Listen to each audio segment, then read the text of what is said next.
사도행전 23장입니다. 바울이 사내들인을 똑바로 바라보며 말했다.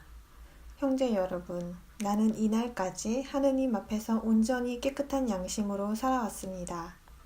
그러자 대제사장 아나니아가 그의 곁에 서 있는 사람들에게 그의 입을 치라고 명령했다. 그때 바울이 그에게 말했다. 회칠한 벽이여, 하느님께서 당신을 치실 것입니다. 당신이 율법에 따라 나를 재판하려고 앉아 있으면서도 나를 치라고 명령하여 율법을 어긴단 말입니까? 곁에 서 있는 사람들이 말했다. 당신이 하느님의 제사장을 모욕하는 거요? 그러자 바울이 말했다. 형제들이여, 나는 그가 대제사장인 줄 몰랐습니다. 너는 내 백성의 지도자를 비방해서는 안 된다고 기록되어 있습니다. 바울은 한편은 사두개인들이고 다른 편은 바리새인들인 것을 알고 사내들인에게 이렇게 외쳤다. 형제 여러분, 나는 바리새인이며 바리새인의 아들입니다. 나는 죽은 사람이 부활된다는 희망 때문에 재판을 받고 있습니다. 그가 이 말을 하자 바리새인들과 사두개인들 사이에 분쟁이 일어나서 무리가 둘로 나뉘었다. 사두개인들은 부활도 천사도 영도 없다고 말하지만 바리새인들은 그것을 모두 인정하기 때문이다. 그래서 큰 소란이 벌어졌는데 바리새파의 서기관 몇 사람이 일어나 강력히 주장했다. 우리는 이 사람에게서 아무 잘못도 찾지 못하겠습니다. 영이나 천사가 그에게 말했다면? 분쟁이 커지자 부대장은 바울이 그들에게 찢겨 죽을까 두려워했다. 그래서 군인들더러 내려가서 바울을 그들 가운데서 빼내어 병영으로 데리고 들어가라고 명령했다. 그 밤에 주께서 그의 곁에 서서 말씀하셨다. 용기를 내어라. 내가 예루살렘에서 나에 대해 철저히 증거한 것처럼 로마에서도 증거해야 한다. 날이 밝자 유대인들은 모의를 하고 바울을 죽이기 전에 먹고 마시면 저주를 받겠다고 맹세했다.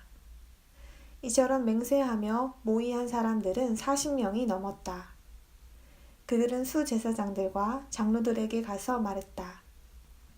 우리는 바울을 죽이기 전에 무엇이든 먹으면 저주를 받겠다고 굳게 맹세했습니다. 그러므로 이제 여러분은 사내들인과 함께 부대장에게 가서 그자에 관한 문제를 좀 더 자세히 조사하려는 척하면서 그를 여러분에게 데리고 내려와 달라고 요청하십시오. 우리는 그가 가까이 오기 전에 그를 없애버릴 준비를 하겠습니다. 그런데 바울의 누이의 아들이 그들의 매복 계획을 듣고 병영으로 들어가 바울에게 그 사실을 알려주었다. 그래서 바울은 장교 한 사람을 불러 말했다. 이 젊은이를 부대장에게 데려가 주십시오. 전할 말이 있다고 합니다. 장교가 그를 데리고 부대장에게 가서 말했다. 죄수 바울이 저를 불러 이 젊은이를 부대장님께 데려가 달라고 요청했습니다. 이 젊은이가 드릴 말씀이 있다고 합니다. 부대장은 그 젊은이의 손을 잡고 따로 데리고 가서 내게 할 말이 무엇이오? 하고 물었다. 그가 말했다. 유대인들이 바울에 관한 문제를 좀 더 자세히 알아보려는 척 하면서 내일 그를 사내들인으로 데리고 내려오도록 부대장님께 요청하기로 했습니다. 그러나 그들의 말에 넘어가지 마십시오. 40명이 넘는 사람이 매복하여 그를 기다리고 있으며 그를 죽이기 전에 먹고 마시면 저주를 받겠다고 맹세했습니다. 그들은 지금 준비를 다 해놓고 부대장님의 승낙을 기다리고 있습니다. 그러자 부대장은 이 일을 내게 알렸다고 아무에게도 말하지 마시오 하고 지시한 뒤에 그 젊은이를 보냈다. 그는 두 장교를 불러 말했다. 밤 제3시 카이사레아로 떠날 수 있도록 군인 200명과 기병 70명과 창병 200명을 준비시키시오. 또한 바울을 펠릭스 총독에게 무사히 호송할 수 있도록 그를 태울 말들을 준비하시오. 그리고 그는 이렇게 편지를 썼다. 클라우디우스 리시아스가 총독 펠릭스 각하께 인사드립니다. 이 사람이 유대인들에게 붙잡혀 죽을 뻔했는데 그가 로마인이라는 것을 알고 제가 급히 군인들을 데리고 가서 그를 구해냈습니다.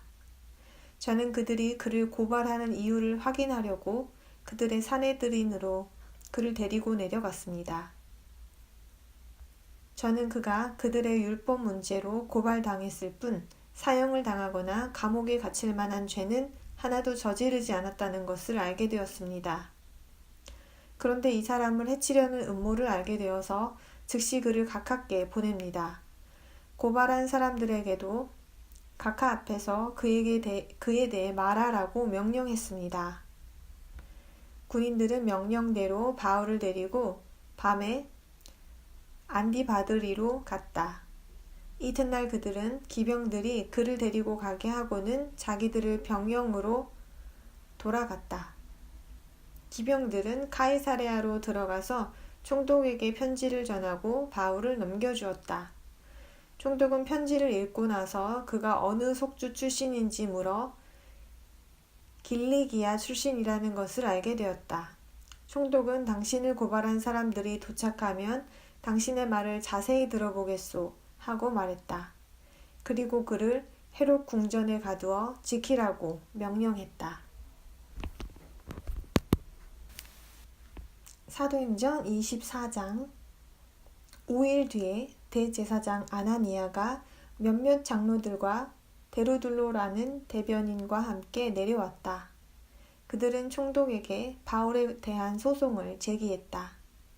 부름을 받자 데르둘로가 그를 고발하기 시작했다.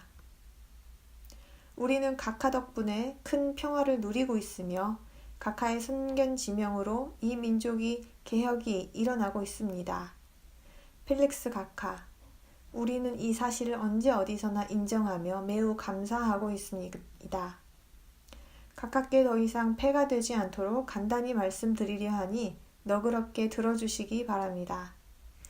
우리는 저자가 말썽을 일으키는 자이며 사람이 거주하는 온 땅에 있는 모든 유대인 가운데 소요를 부추기는 자라는 것을 알게 되었습니다.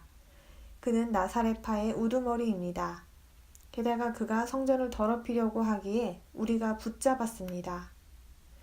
각하께서 저자를 직접 신문하시면 우리가 고발하는 내용을 모두 확인하실 수 있을 것입니다. 그러자 유대인들도 합세하여 그 말이 사실이라고 주장했다. 총독이 바울에게 말하라고 고갯짓을 하자 그가 답변했다. 저는 각하께서 여러 해 동안 이 민족의 재판관으로 계신 것을 잘 알고 있습니다. 그래서 기쁜 마음으로 변론하겠습니다. 각하께서도 확인해 보실 수 있겠지만 제가 숭배를 드리러 예루살렘에 올라간 지는 12일밖에 되지 않았습니다. 저 사람들은 제가 성전에서 누구와 논쟁하거나 회당이나 도시 어디에서든 군중을 선동하는 것을 보지 못했습니다. 그리고 저들은 지금 저를 고발하는 내용을 각하께 증명할 수도 없습니다. 그러나 각하 앞에서 이것은 분명히 시인합니다. 저 사람들이 분파라고 부르는 길에 따라 제가 조상들의 하느님께 신성한 봉사를 드리고 있고 율법과 예언서에 기록된 모든 것을 믿는다는 것입니다. 그리고 저도 저 사람들이 품고 있는 것과 똑같은 희망을 하느님께 두고 있습니다. 그 희망은 의로운 사람들과 불의한 사람들의 부활이 있으리라는 것입니다.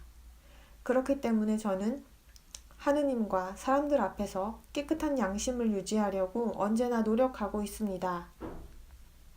저는 동족에게 자선기금을 전달하고 또 재물을 바치려고 여러 해 만에 돌아왔습니다. 제가 그 일을 하는 동안에 그들이 성전에서 저를 보았는데 그때 저는 의식상 정결한 상태에 있었습니다. 저는 무리와 함께 있지도 않았고 소란을 일으키지도 않았습니다. 다만 아시아 속주에서 온 어떤 유대인들이 있었는데 저에 대해 고발할 것이 있다면 그들이 각하께 와서 고발해야 할 것입니다. 아니면 제가 사내들인 앞에 섰을 때에 저 사람들이 제게서 무슨 잘못을 찾아냈는지 직접 말해보라고 하십시오. 저는 그들 가운데 섰을 때에 죽은 사람의 부활 때문에 나는 오늘 여러분 앞에서 재판을 받고 있습니다. 라고 외쳤을 뿐입니다.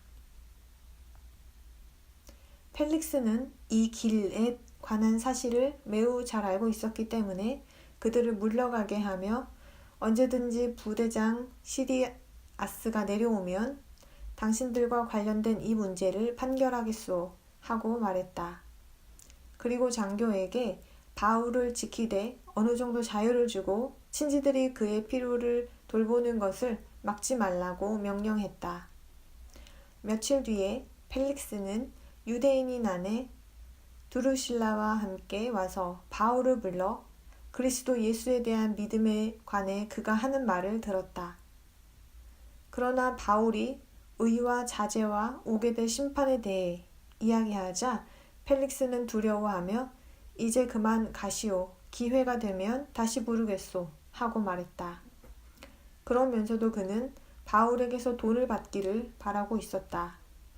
그래서 그를 더 자주 불러 이야기를 나누었다. 2해가 지난 뒤 포르키우스 페스투스가 펠릭스의 뒤를 이었다.